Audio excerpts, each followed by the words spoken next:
Hello students, आज मैं study vision channel की ओर से आप सभी 10th क्लास के स्टूडेंट्स के लिए साइंस का चैप्टर 11 जो कि the human I and the colourful world है, इस चैप्टर के इस वीडियो में एक्सरसाइज और इंटेक्स क्वेश्चन दोनों ही कंबाइन रूप में लाई हूँ। क्योंकि इंटेक्स क्वेश्चंस बहुत ही कम थे, इसीलिए मैंने दोनों को ही कंबाइन कर दिया है। तो आई होप गाइस कि आप सभी को मेरी ये वीडियो बहुत पसंद आएगी। तो आप इसको लाइक करना ना भूलिए, साथ साथ अपने दोस्तों को भी शेयर कीजिए। और जो इस चैनल पे नए आए हैं, प्लीज़ वो इस चैनल को सब्सक्राइब करना ना भूलें। ये चैनल आपके लिए बहुत ही बेनिफिशियल रहने वाला है, क्योंकि मैं आपको इसमें एकदम इतने अच्छे से नॉलेज देती हूँ। जो भी आपको नहीं समझ में आ रहा, आप कमेंट बॉक्स में लिखेंगे, मैं उसका ज़रूर रिप्लाई दूँगी। तो वन बाय वन करके हम सारे ही क्वेश्चंस को क्लियर करने वाले हैं, तो आप मेरे साथ अंत तक बने रहिए इस वीडियो में। सबसे पहला क्वेश्चन पेज नंबर 190 पर है। What is meant by power of accommodation of the eye? Power accommodation of eye से आप क्या समझते हैं? तो देखिए, ये एक तरीके की ऐसी एबिलिटी होती है पावर ऑफ अकोमोडेशन आई की, कि वो अपने फोकल लेंथ को चेंज कर लेती है इस तरीके से कि दूर से रेज आ रहे हैं या दूर से कोई ऑब्जेक्ट है उसको देखना है, तो वो फोकस कर पाए रेटिना पर और उसी वजह से देख पाए अच्छे से। और यहाँ पे जो मसल्स यूज़ होती हैं फोकल लेंथ को एडजस्ट करने के लिए, वो सिलियरी मसल्स होते हैं। तो इसी पावर को हम क्या बोल देते हैं, इसी एबिलिटी को हम बोल देते हैं पावर ऑफ एकोमोडेशन। ठीक है, तो यहाँ से हम लैंग्वेज वाइज भी देख लेते हैं। The ability of the lens of the eye to adjust its focal length to clearly focus rays coming from distant as well as from a near object on the retina। ये एक तरीके की ability है eye lens की, कि वो अपने focal length को एडजस्ट कर ले, इस तरीके से एडजस्ट कर ले कि वो क्लियरली फोकस कर पाए दूर से जो रेज आ रहे हैं, साथ साथ जो उसके पास के ऑब्जेक्ट हैं रेटिना पे फोकस कर पाए, ताकि इमेज फॉर्मेशन हो और वो आराम से देख ले। तो यही हमारी होती है power of accommodation of the I. Next question ले लेते हैं। नेक्स्ट क्वेश्चन बोल रहा है कि एक पर्सन है, मायोपिक आई से वो सी नहीं कर पा रहा बियॉन्ड 1.2 मीटर डिस्टिंक्टली, 1.2 मीटर से बाद में वो देख नहीं पा रहा। तो इस टाइप की मायोपिक आई के लिए किस टाइप का करेक्टिव लेंस चाहिए कि वो रिस्टोर कर ले अपनी प्रॉपर विजन को? तो सबको आई थिंक पता ही, चैप्टर ऑलरेडी पढ़ चुके हैं कि जो पर्सन होते हैं मायोपिक आई से जो सफ़र होते हैं, इसमें एक तरीके का लेंस होता है जिसको हम बोलते हैं कॉनकेव लेंस। तो ये कॉनकेव लेंस क्या करता है, करेक्ट कर देता है मायोपिक आई को, कि जो ऑब्जेक्ट नहीं दिख रहा उनको वो दिखने लग जाता है। यहाँ पे जो हमें क्या चाहिए, कॉनकेव लेंस चाहिए जिसका फोकल लेंथ होना चाहिए 1.2 होना चाहिए। ठीक है, और अगर इसकी पावर निकालेंगे तो पावर क्या होती है, 1/f होती है। और यहाँ पे कितना दिया हुआ है, कितना देख पा रहा है, तो हम इसको क्या बोल देंगे, 1/1.2।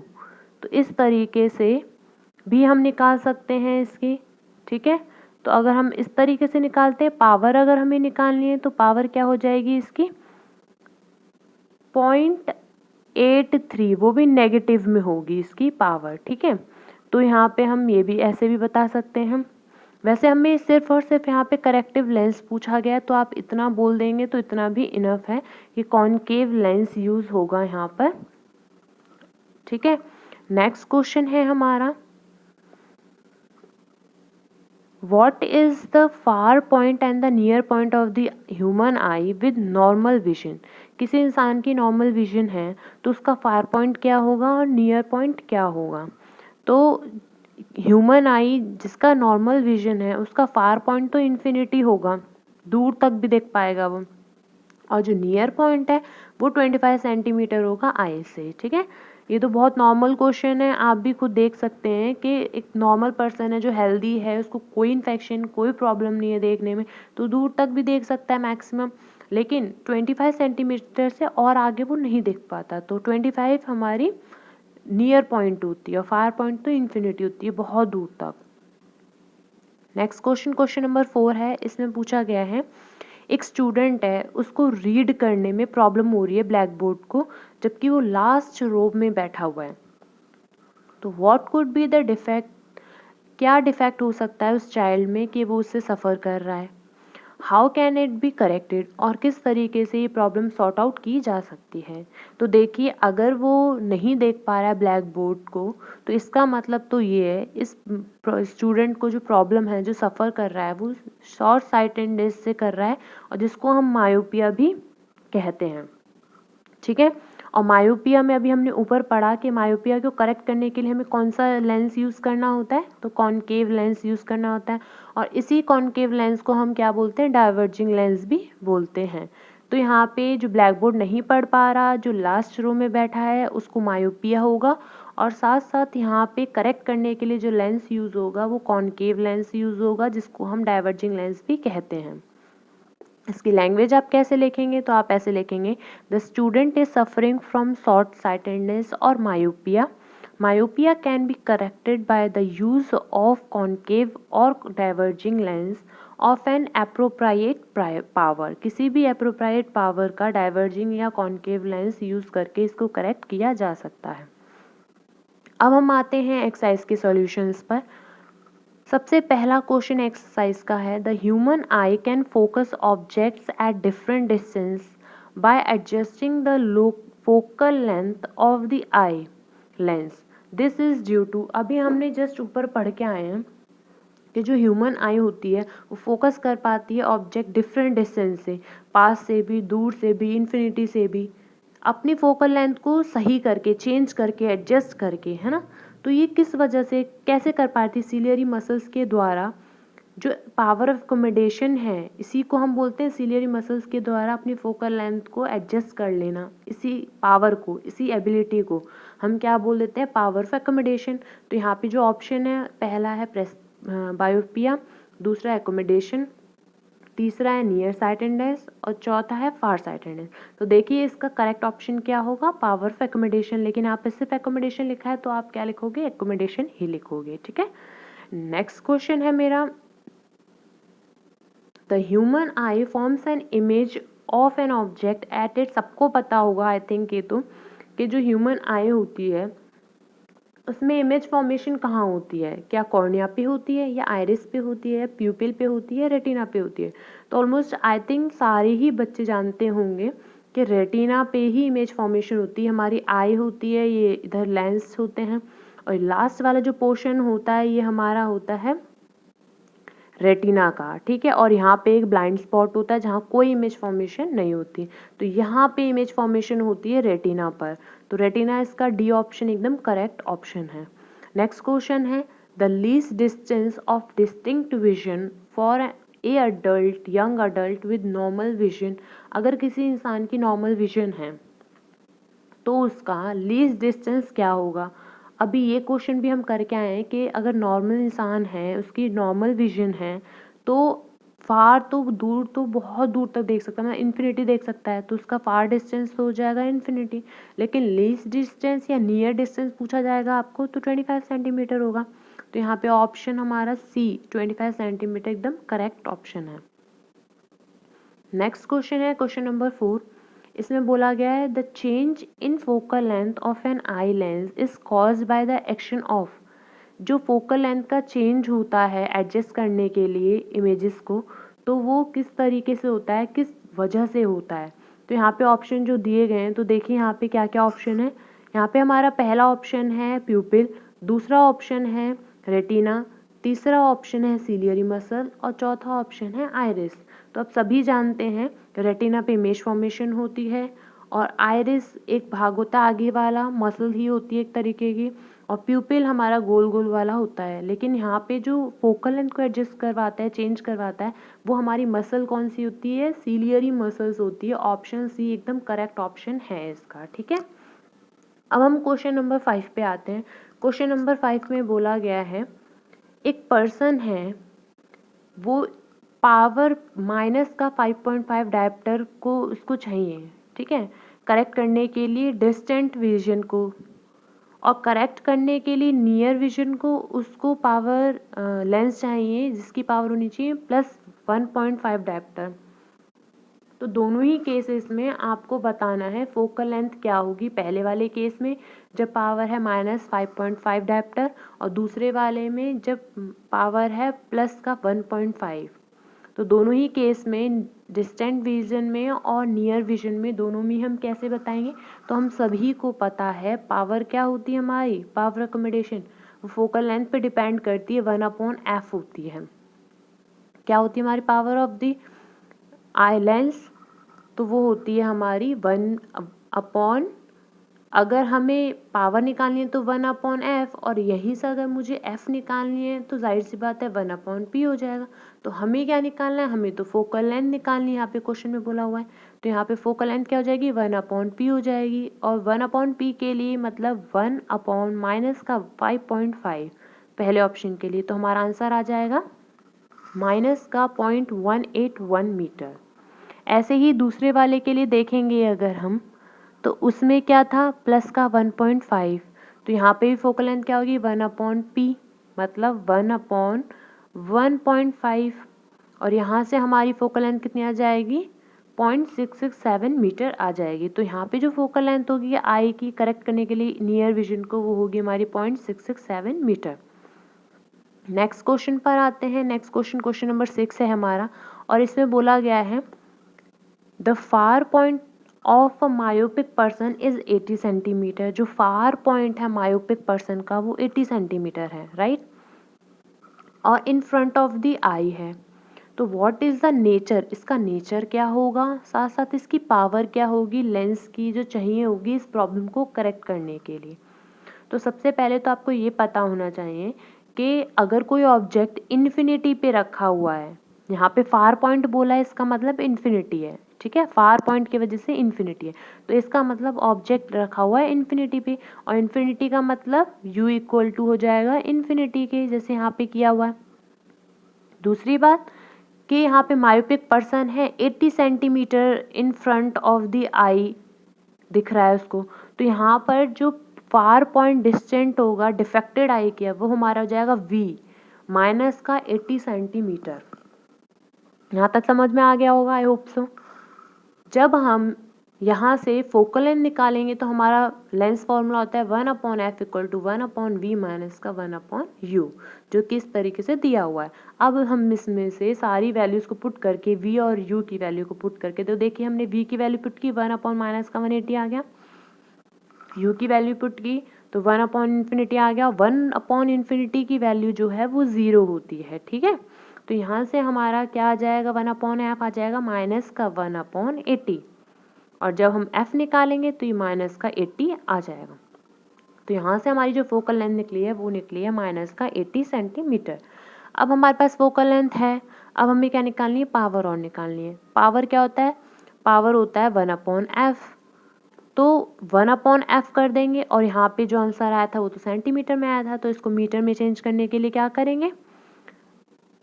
डिवाइड कर देंगे 100 से, और ये डिवीजन कहाँ चला जाएगा? अपनी फर्स्ट पोजीशन पे, इसीलिए ऊपर 100 आ गया अपॉन माइनस का 80 आ गया है, और यहाँ से हमारी पावर आ गई माइनस का 1.25 डेप्टर। तो यहाँ पे जो नेगेटिव साइन है वो नेगेटिव साइन शो कर रहा है कि यहाँ पे जो लेंस होगा वो लेंस हमारा कॉनकेव लेंस ही होगा। रिमेंबर दिस, नेगेटिव साइन क्या शो कर रहा है? कॉनकेव लेंस यूज होगा इस प्रॉब्लम को सॉर्ट आउट करने के लिए। नेक्स्ट क्वेश्चन है क्वेश्चन नंबर 7, और इसमें बोला गया है make a diagram to show how hypermetropia is corrected. एक डायग्राम बनाइए हाइपरमेट्रोपिया को किस तरीके से करेक्ट किया जा सकता है उसके लिए। फिर बोला है कि जो नियर पॉइंट है हाइपरमेट्रोपिया आई की वो 1 मीटर है, तो उसकी पावर क्या होगी लेंस की कि उसे चाहिए होगी कि इस डिफेक्ट को वो करेक्ट कर दे।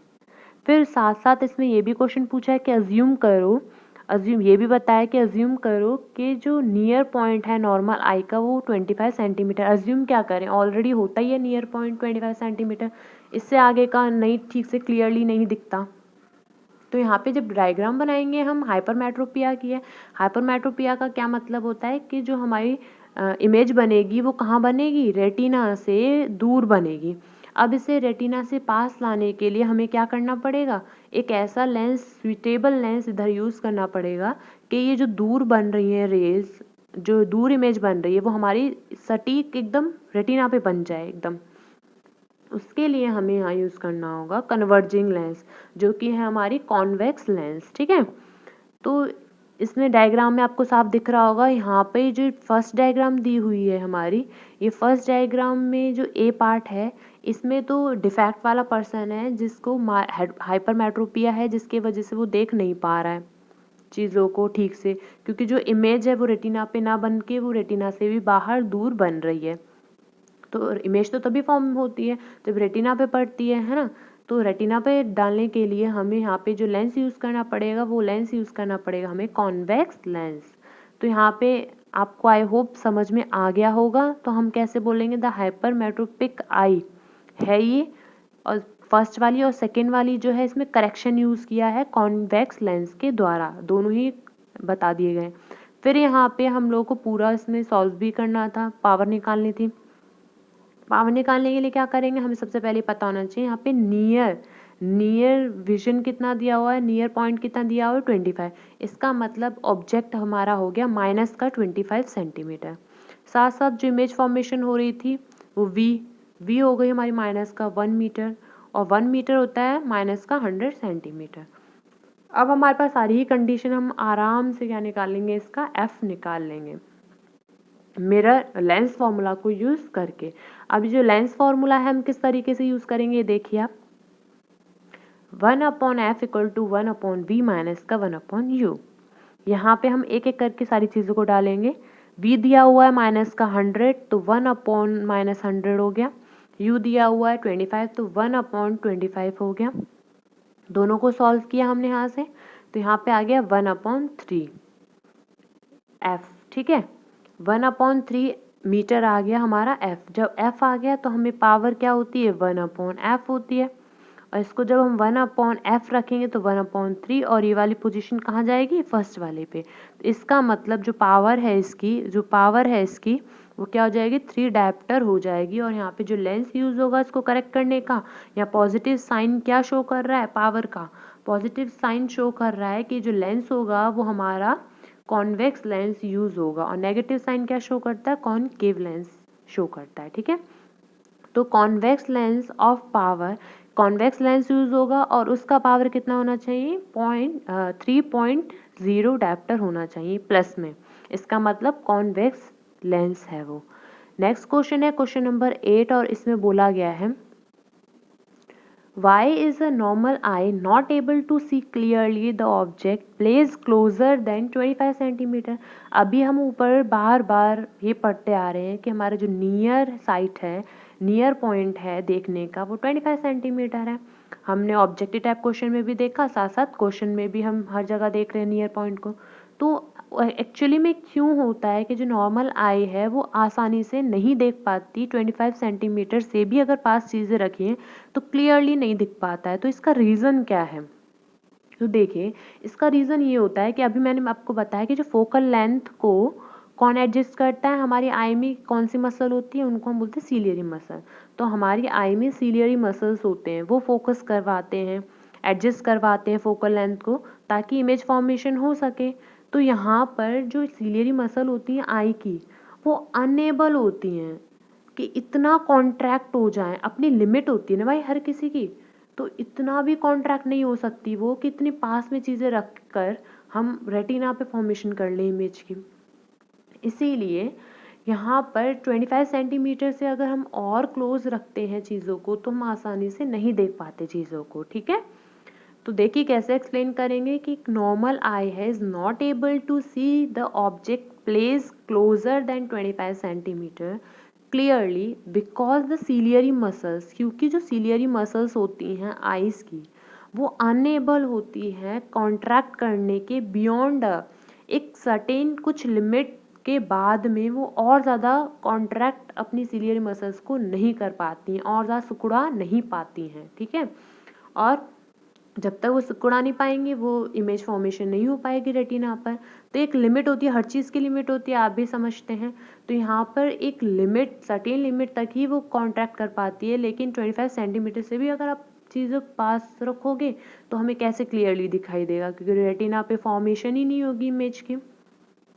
तो आई होप आप सभी को पसंद आ रहा है, और पसंद आ रहे हैं अगर मेरी एक्सप्लेनेशन तो प्लीज़ मेरी वीडियो को लाइक कीजिए और अपने फ्रेंड्स को शेयर कीजिए, ताकि यह सारे बच्चे बेनिफिट उठा सकें इसका। और हमें भी मोटिवेशन साथ साथ मिलते रहे। नेक्स्ट क्वेश्चन है क्वेश्चन नंबर 9।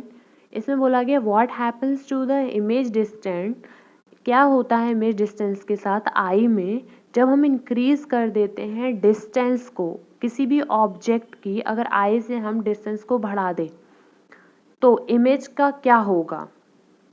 इमेज फॉर्मेशन कहाँ होगी, कितनी दूरी पे फॉर्मेशन होगी इमेज की, तो ये क्वेश्चन पूछा है इसमें। ठीक है, तो जो इमेज फॉर्म्ड होगी वो रेटिना पर होगी। इवन ऑन इंक्रीजिंग, अगर मतलब सेम होगी, चाहे बढ़ाएं चाहे घटाएं सारी सेम होगी, मतलब कहाँ फॉर्मेशन होगी, रेटिना पर ही होगी, चाहे हम इंक्रीज करें डिस्टेंस को ऑब्जेक्ट की फ्रॉम दी आई।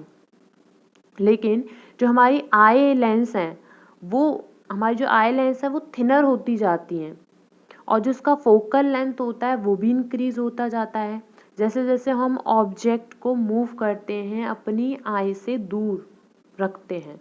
ठीक है, तो फॉर्मेशन तो हमेशा कहाँ होती है, रेटिना पर ही होती है, लेकिन इफेक्ट कहाँ पड़ता है, यहाँ पर इफेक्ट पड़ता है हमारी आई लेंस पर, कि आई लेंस थिनर होती जाती है और जो फोकल लेंथ है वो बढ़ता जाता है जैसे जैसे हम ऑब्जेक्ट को आई से दूर करते हैं, ऑब्जेक्ट का डिस्टेंस बढ़ाते हैं। ठीक है, तो क्वेश्चन नंबर 10 है वाई डू स्टार्स ट्विंकल, क्यों जो स्टार्स हैं वो ट्विंकल करते हैं।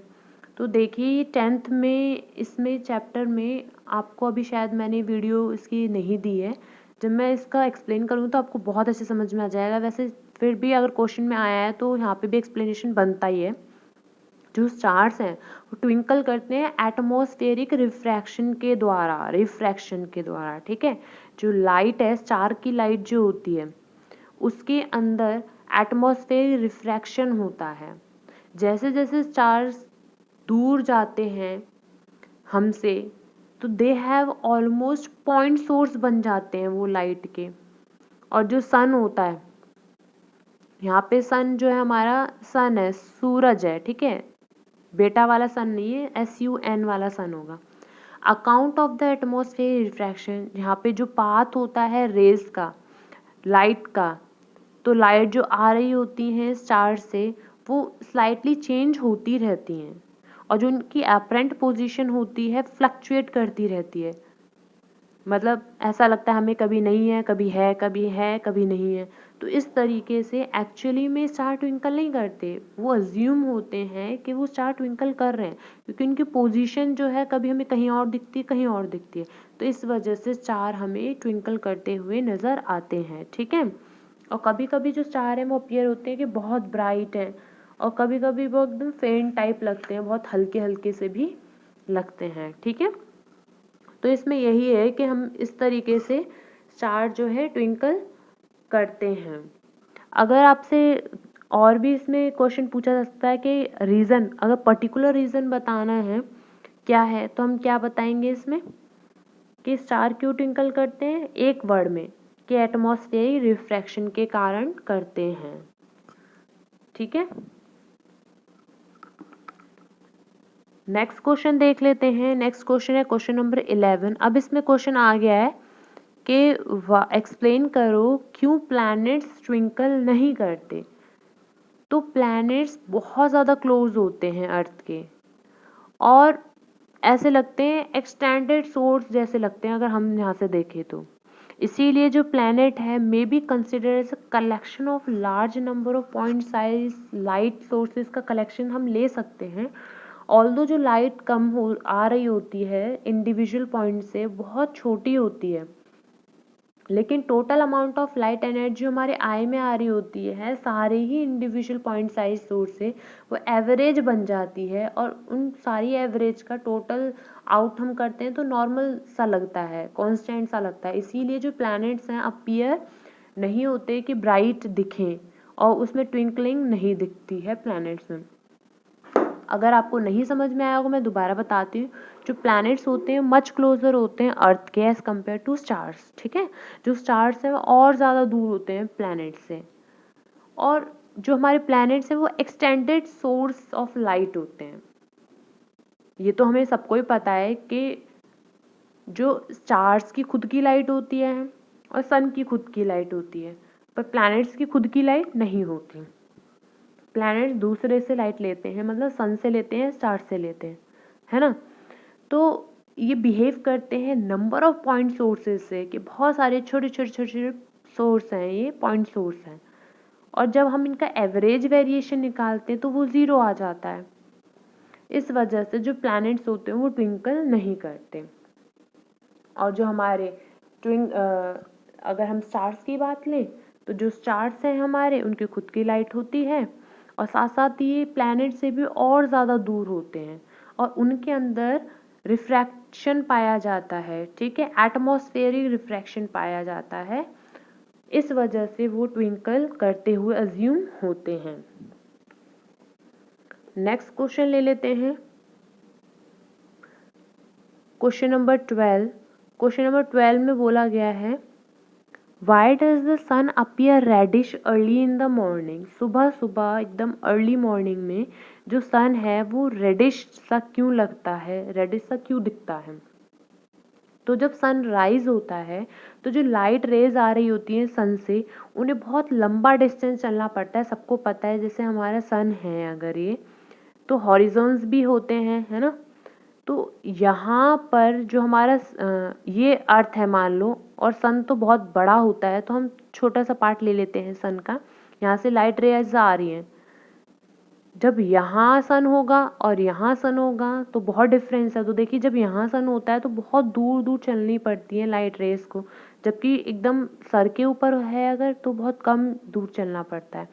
तो दूर से जब चलती हैं तो इनमें सारी जितनी भी लाइट्स होती हैं, हमारी स्कैटरिंग के वजह से सारी लाइट जो है वो इधर उधर बिखर जाती हैं, क्योंकि उनकी शॉर्ट वेवलेंथ होती है। लेकिन जो हमारा रेड कलर होता है उसकी बहुत लॉन्ग वेवलेंथ होती है। आपको ये भी पता होगा कि जो लेज़र लाइट्स वगैरह होती हैं, और आप खिलौना भी आता है इसमें, एक रेड कलर की लाइट होती है, जब आप उसको ऑन करते हैं तो बहुत दूर तक वो पॉइंट आउट करती है। तो क्यों करती है, क्योंकि उसकी वेवलेंथ जो होती है बहुत ज़्यादा हाई होती है, ठीक है, इसलिए। तो हम इसको एक्सप्लेन कैसे करेंगे कि जो सनराइज के टाइम पे जो लाइट आ रही होती है सन से, उनको बहुत डिस्टेंस चलना पड़ता है अर्थ के एटमॉस्फेयर में रीच करने पे, ठीक है। और हमारे इस जर्नी में क्या होता है, जो शॉर्टर वेवलेंथ की जो लाइट्स होती हैं वो बिखर जाती हैं, स्कैटर हो जाती हैं, इधर उधर हो जाती हैं। लेकिन जो सिर्फ लॉन्ग वेवलेंथ की होती हैं, लॉन्गर वेवलेंथ की होती हैं, वही हमारी आइज़ तक पहुंच पाती हैं। और जो ब्लू कलर है उसकी शॉर्टर होती है वेवलेंथ, और रेड कलर जो है उसकी लॉन्गर वेवलेंथ होती है। इसीलिए जो रेड कलर है वही हमारी आंखों तक पहुंच पाता है एटमॉस्फेरिक स्कैटरिंग करने के बाद लाइट की, जबकि बाकी अदर कलर जो होते हैं ब्लू, सबको पता है विबग्योर में 7 कलर्स होते हैं, तो सारी लाइट्स में भी सारे विबग्योर वाले कलर होते हैं। तो वहाँ पे बाकी सारे को हटा के सिर्फ रेड कलर ही रीच कर पाता है, क्योंकि उसी की लॉन्गर वेवलेंथ होती है। तो नॉर्मल सा आंसर है, इंपॉर्टेंट क्वेश्चन भी है।